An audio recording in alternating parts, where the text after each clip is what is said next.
పులిని చూసి నక్క వాత పెట్టుకున్నట్లు ఎవరినో చూసి తమ జీవితాలకు కోత పెట్టుకుంటున్నారు నేటి యువత. హైదరాబాద్కు చేరుకుంటున్న ఇలాంటి వారికి ఉద్యోగావకాశాలు సంవత్సరానికి 1% మాత్రమే. కళాశాలలు కేవలం విద్యార్థులకు పెద్ద పెద్ద జీతాలు వస్తాయనే ప్రచారం చేసుకోవడంపైనే దృష్టి సారిస్తున్నాయి తప్ప విద్యార్థుల నుంచి వసూలు చేసే భారీ ఫీజులకు తగిన న్యాయం చేయడం లేదు. 6 నెలల కోర్సులకు దాదాపు 40 నుంచి 50 వేల వరకు ఫీజులు చెల్లించాల్సి వస్తుంది. ప్రతి నెల హాస్టల్ ఖర్చుల కోసం మరో 10,000 అదనంగా వెచ్చించాల్సి ఉంటుంది. ఈ పరిస్థితిని అదునుగా చేసుకొని కొన్ని సంస్థలు జాబ్ గ్యారంటీ పేరుతో విపరీతంగా ప్రచారం చేసుకుంటూ అందిన కాడికి దోచుకుంటున్నాయి. పరిగెత్తి పాలు తాగడం కంటే నిలబడి నీళ్లు తాగడం మేలు. ముఖ్యంగా కొన్ని పర్సనల్ విషయాల్లో సోషల్ సాటిస్ఫాక్షన్ కంటే సోల్ సాటిస్ఫాక్షన్ చాలా ఇంపార్టెంట్. హాఫ్ నాలెడ్జ్ ఉన్న వాళ్లకు సమాధానం ఇస్తూ లేదా వారి సందేహాలను సావధానంగా వింటూ వారి సలహాలకు సెల్యూట్ చేస్తూ కూర్చుంటే నువ్వు కోరుకున్న గమ్యం చేరుకోలేవు. అలాంటి వాళ్లకు సినిమా దర్శకుడు రాజమౌళి కనబడ్డా కూడా బాహుబలిలో ప్రభాస్ కాకుండా ఇంకెవరినైనా ట్రై చేయాల్సింది గురు. ఆర్ఆర్ఆర్ సినిమాలో నాటుకు బదులుగా అదిరిపోయే ఐటమ్ సాంగ్ పెట్టుంటే బాగుండేది అని సలహాలు ఇచ్చి మాకు మేమే తోపు అని రుజువు చేసుకునే ప్రయత్నాలు చేస్తూ ఉంటారు. చాలామంది 3 Idiots సినిమా చూసే ఉంటారు.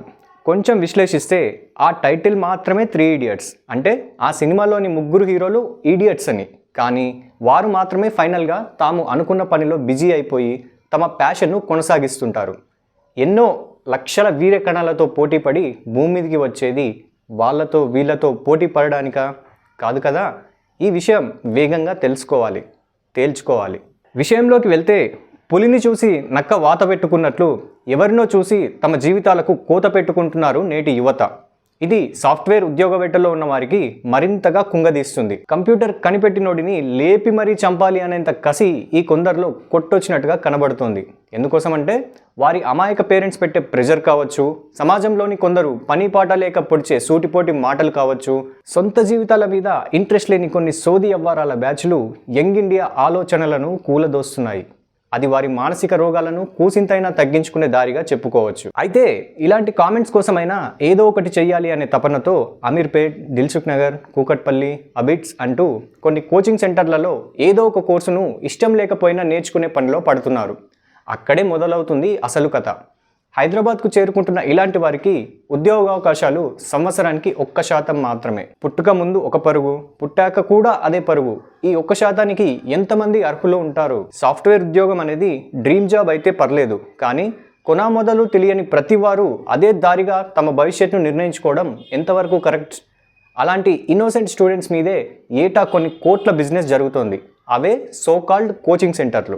ఒకసారి వీళ్ళు చదివే కాలేజా ఎంతో చెక్ చేస్తే గనక ప్రస్తుతం కళాశాలల్లో బోధించే అంశాలకు సాఫ్ట్వేర్ రంగంలో ఉద్యోగం చేసేటప్పుడు అవసరమయ్యే నైపుణ్యాలకు మధ్య చాలా వ్యత్యాసం ఉంది. వాస్తవానికి కళాశాలల్లో సెమిస్టర్ విధానంలో ఒక కోర్సును 6 నెలల పాటు బోధించినప్పటికీ విద్యార్థులు దాని నుండి నేర్చుకునేది దాదాపు 0 అనే చెప్పాలి. బీటెక్ పూర్తయిన తర్వాత కూడా చాలామంది విద్యార్థులకు ఆయా అంశాల్లో సరైన నైపుణ్యం ఉండడం లేదు. దీనికి ప్రధాన కారణం కాలేజీలకు విద్యార్థులకు సరైన నైపుణ్యాన్ని అందించాలనే స్పృహ లేకపోవడమే. కళాశాలలు కేవలం విద్యార్థులకు పెద్ద పెద్ద జీతాలు వస్తాయనే ప్రచారం చేసుకోవడంపైనే దృష్టి సారిస్తున్నాయి తప్ప విద్యార్థుల నుంచి వసూలు చేసే భారీ ఫీజులకు తగిన న్యాయం చేయడం లేదు. కనీసం సాఫ్ట్వేర్ కంపెనీలలో రిక్రూట్మెంట్లు ఎలా జరుగుతాయి, ఇంటర్వ్యూలలో ఎలాంటి ప్రశ్నలు అడుగుతారు, ఎలాంటి నైపుణ్యాలు అవసరం వంటి విషయాలపై విద్యార్థులకు సరైన అవగాహన కల్పించడం లేదు. సరైన మార్గదర్శకత్వం పొందిన ఒకరిద్దరు విద్యార్థులు మినహా చదువులేని కుటుంబాల నుంచి వచ్చిన విద్యార్థులకు నిరాశే మిగులుతోంది. వారికి సరైన దిశానిర్దేశం లేకపోవడం వల్ల ఉద్యోగ వేటలో తీవ్ర ఇబ్బందులు పడుతున్నారు. ఈ పరిస్థితి మారాలంటే కళాశాలలు తమ బోధనా పద్ధతులను మార్చుకొని పరిశ్రమ అవసరాలకు అనుగుణంగా విద్యార్థులకు శిక్షణ ఇవ్వాల్సిన అవసరం ఉంది. అది సరిగా లేకే ఆ తర్వాత ఇంజనీరింగ్ విద్యార్థులు కోచింగ్ సెంటర్ల చుట్టూ కోటి ప్రదక్షిణలు చేస్తుంటారు. 6 నెలల కోర్సులకు దాదాపు 40 నుంచి 50 వేల వరకు ఫీజులు చెల్లించాల్సి వస్తుంది. ప్రతి నెల హాస్టల్ ఖర్చుల కోసం మరో 10,000 అదనంగా వెచ్చించాల్సి ఉంటుంది. ఇంత ఖర్చు చేసి కోర్సులు పూర్తి చేసినప్పటికీ అక్కడ కూడా ఉద్యోగాలు లభించడం లేదు. కొంతమంది అభ్యర్థులు హైదరాబాద్లోనే ఉండి ఉద్యోగ ప్రయత్నాలు చేస్తుంటే ఖర్చు భరించలేని వారు ఇళ్లకు తిరిగి వచ్చేస్తున్నారు. తెలంగాణ, ఆంధ్రప్రదేశ్ రాష్ట్రాల నుండి ఏటా 1,00,000 మందికి పైగా విద్యార్థులు సాఫ్ట్వేర్ కోర్సులు నేర్చుకోవడానికి హైదరాబాద్ వస్తున్నారు. ఈ పరిస్థితిని అదునుగా చేసుకొని కొన్ని సంస్థలు జాబ్ గ్యారంటీ పేరుతో విపరీతంగా ప్రచారం చేసుకుంటూ అందిన కాడికి దోచుకుంటున్నాయి. అభ్యర్థుల నుంచి 2 లక్షల వరకు వసూలు చేసి ఆ తర్వాత వారికి కొన్ని కఠినమైన పరీక్షలు పెడుతున్నాయి.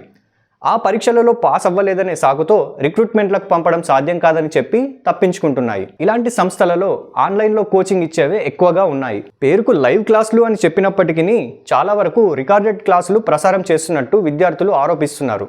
ఒక్కో బ్యాచ్లో కనీసం 500 మందిని చేర్చుకొని వారికి కేవలం రికార్డెడ్ క్లాసులు వినిపిస్తున్నారని విద్యార్థులు చెబుతున్నారు. ఈ మోసపూరిత కార్యకలాపాల వల్ల విద్యార్థులు ఆర్థికంగా ఇటు మానసికంగా తీవ్రంగా నష్టపోతున్నారు. సాఫ్ట్వేర్ రంగంలో ఉద్యోగాల కోసం ఎదురుచూస్తున్న వారి నిస్సహాయతను ఆసరాగా తీసుకొని కొన్ని సంస్థలు వినూత్న మోసాలకు తెరలేపుతున్నాయి. కోర్సుకు సంబంధించిన ఫీజు రూపంలో ఏకంగా 3.5 లక్షల వరకు వసూలు చేస్తూ అందుకు బదులుగా విద్యార్థులకు నెలకు 10,000 రూపాయలు స్టైఫండ్ ఇస్తామని 6 నెలల తర్వాత ఉద్యోగం కల్పిస్తామని ప్రచారం చేసుకుంటున్నాయి. ఈ ఆకర్షణీయమైన మాటలు నమ్మిన కొందరు తల్లిదండ్రులు తమ పిల్లల భవిష్యత్తు కోసం కష్టపడి సంపాదించిన డబ్బును కట్టేసి పిల్లలను ఈ సంస్థలలో చేరుస్తున్నారు. ఇలాంటి కంపెనీలు వేల కొద్ది విద్యార్థులను చేర్చుకుంటున్న తీరు చూస్తుంటే గతంలో భారీ ఎత్తున ఫీజులు వసూలు చేసి దుకాణం ఎత్తేసిన అనేక మోసపూరిత సంస్థలు గుర్తుకు రాక మానవు. ఒకవేళ ఇదే జరిగితే ఆ అభ్యర్థులు వారి తల్లిదండ్రులు తమ విలువైన సమయాన్ని కష్టార్జితాన్ని భారీగా నష్టపోయే ప్రమాదం ఉంది. ఇప్పటికే నిరుద్యోగ సమస్యతో అల్లాడుతున్న యువతకు ఇలాంటి మోసపూరిత సంస్థలు మరింత నైరాశ్యాన్ని కలిగించి ఆర్థిక భారాన్ని మోపుతున్నాయి.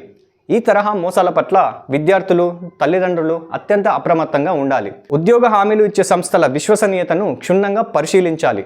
వారి పూర్వ విద్యార్థుల అభిప్రాయాలను కూడా తీసుకోవాలి. ఒప్పందాలను జాగ్రత్తగా చదవాలి.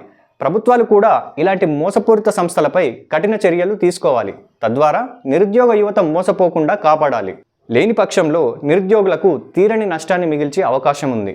ఇదిలా ఉంటే సాఫ్ట్వేర్ ఉద్యోగాల కోసం అభ్యర్థులు ఎలాగోలా నైపుణ్యాలను నేర్చుకొని ఇంటర్వ్యూలకు హాజరయ్యే లోపే 2 సంవత్సరాల కెరియర్ గ్యాప్ వచ్చేస్తుంది.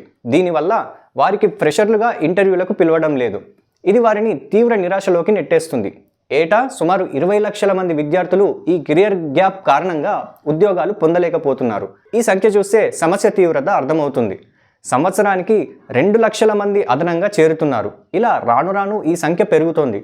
ప్రభుత్వ ఉద్యోగాలకై కనీసం ఒక నిర్దిష్ట వయసు వరకు ఎంపికలు జరుగుతాయి. ఉదాహరణకు ఆంధ్రప్రదేశ్ పబ్లిక్ సర్వీస్ కమిషన్ పరీక్షలకు 34 ఏళ్ల వయసు వరకు వయసు పరిమితి ఉంటుంది.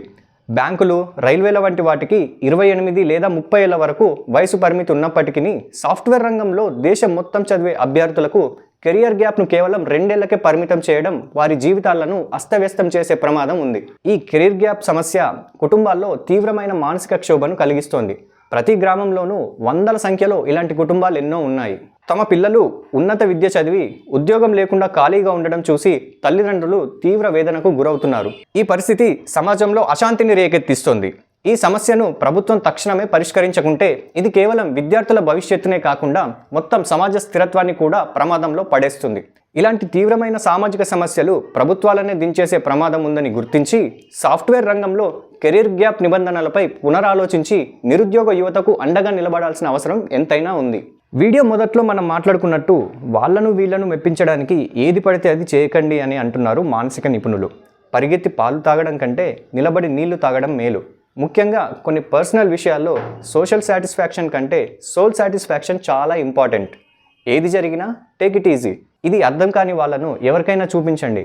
అర్థమైన వాళ్ళు మాత్రం ఈ వీడియోను 10 మందికి షేర్ చేయండి.